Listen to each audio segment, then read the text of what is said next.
Hello friends, CB Mary stream চ্যানেলে আমি তোমাদেরকে ওয়েলকাম জানাচ্ছি।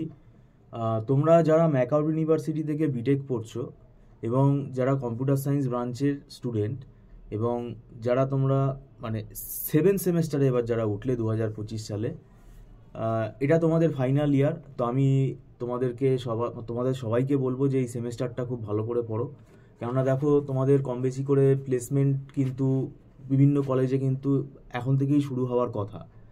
তো সেক্ষেত্রে যাতে কোনো অসুবিধা না হয় আমি বলবো 7 সেমেস্টারটা ভালো করে পড়ো। আর 7 সেমেস্টারটাতে যেটা আমরা জানি যে এখানে ইলেকটিভ পেপার রয়েছে। এবার মানে এক একটা কলেজে এক এক রকম সাবজেক্ট দেয়, তো সেটা আমাদের পক্ষে বোঝা সম্ভব না যে কোন কলেজে কোন সাবজেক্ট দিয়েছে। তবে আমরা এখানে যেটা পড়াচ্ছি সেটা হচ্ছে সাইবার সিকিউরিটি আর ক্লাউড কম্পিউটিং আর মেশিন লার্নিং। তো তোমাদের মধ্যে যদি কেউ এই সাবজেক্টগুলো নিয়ে থাকো তাহলে আমি বলবো তোমরা পড়া শুরু করে দিতে পারো। আর এবার ব্যাপারটা হচ্ছে, দেখো ক্লাউড কম্পিউটিং, সাইবার সিকিউরিটি এই সাবজেক্টগুলো আমাদের এই মানে হায়ার সেমেস্টারে দেওয়া হচ্ছে, মানে 7 সেমেস্টারে দেওয়া হচ্ছে, প্রথমে দেওয়া হয়নি। তার মানেই বুঝতে হবে এই সাবজেক্টগুলো কিন্তু একদম ইজি না। ইজি না বলতে কি, এই সাবজেক্টগুলো পড়তে গেলে তোমার ডেটাবেসের নলেজ থাকতে হবে, নেটওয়ার্কিংয়ের নলেজ থাকতে হবে। নেটওয়ার্কিং তো ক্লাউড কম্পিউটিং আর সাইবার সিকিউরিটি দুটোতেই তোমার লাগবে, প্লাস ডেটাবেস ম্যানেজমেন্টের তোমার নলেজ থাকতে হবে এবং ডেটা ওয়্যার হাউসিংয়েরও নলেজ থাকতে হবে, ডেটা ওয়্যার হাউসিং, ডেটা মাইনিংয়ের, মানে সমস্ত বিষয়গুলো। তারপর তোমার ক্লাউড কম্পিউটিংয়ে এটা তোমাদের মধ্যে অনেকে জানো কি না জানি না, ওয়েব সার্ভিস ভালোভাবে জানতে হবে। ওয়েব সার্ভিস আর্কিটেকচার মানে কীভাবে ওয়েব সার্ভিস কাজ করে সেগুলো জানতে হবে, মানে সোপ প্রোটোকল ভালোভাবে জানতে হবে। এক্সএমএল ল্যাঙ্গুয়েজ ভালো করে জানতে হবে। অনেকের মধ্যে হয়তো অনেকে তোমরা এক্সএমএল ল্যাঙ্গুয়েজ হয়তো ভালোভাবে জানো না, তো এক্সএমএল ল্যাঙ্গুয়েজ কিন্তু ক্লাউড কম্পিউটিংয়ে লাগবে। তো সেগুলো আমরা করাচ্ছি, আমি তোমাদেরকে অ্যালার্ট করছি, ঠিক আছে, যাতে তোমরা মানে তোমাদের সেইভাবে নিজেদেরকে তোমরা আপগ্রেড করবে। আর যেহেতু দেখো আমাদের পরীক্ষা খুব একটা বেশি দেরি নেই, কেননা যদি নভেম্বর মাসে পরীক্ষা হয়, যেটা নোটিশ আছে আপাতত, তো সেক্ষেত্রে দেখো সময় কিন্তু অনেক কম। এই 2-2.5 মাসে কিন্তু আমাদের সিলেবাস ওইভাবে কমপ্লিট হয় না।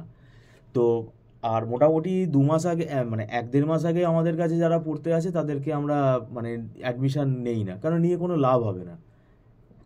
আমাদের একটা রেকর্ডিং ফেসিলিটি আছে, সেটা কিন্তু টার্মস অ্যান্ড কন্ডিশনস বেসড এবং সেটাও পারচেস করতে হয়, সেটা আলাদা ব্যাপার। আর আমরা এখানে দীর্ঘদিন পড়াচ্ছি, আমাদের একটা ওয়েল ফরম্যাট হয়ে গেছে। একটু আগে যদি স্টুডেন্টরা আসে তাহলে আমরা কিন্তু মোটামুটিভাবে তার সিলেবাসটা কভার আপ করে দিতে পারি 80-85% মতো। আর আমরা আমাদের বিভিন্ন নোটস প্রোভাইড করি আমাদের প্রত্যেকটা ক্লাসের। আমাদের নোটসগুলো ফলো করে আমরা পড়াই যাতে স্টুডেন্টদের এই নোটসগুলো বুঝতে সুবিধা হয়। তো এই ব্যাপারটা ইম্পর্টেন্ট। আর আমাদের এখানে মান্থলি ফিস সিস্টেমে ক্লাস হয় এবং এটা মাসে মাসে স্টুডেন্টরা অ্যাডভান্স পেমেন্ট করে ক্লাস করে, আর এটা নট রিফান্ডেবল। আর ছোট ছোট ব্যাচে ক্লাস হয়, এমন না যে 20 জন, 22 জন, 25 জন, 30 জন এরকম ব্যাচে ক্লাস হয়। সেই জন্য কিন্তু পুরো তোমার মনে হবে অফলাইনের মতনই পুরো ক্লাসটা হচ্ছে। সেই জন্য যারা রিমোট এরিয়াতে থাকো তাদের কিন্তু বুঝতে সুবিধা হবে।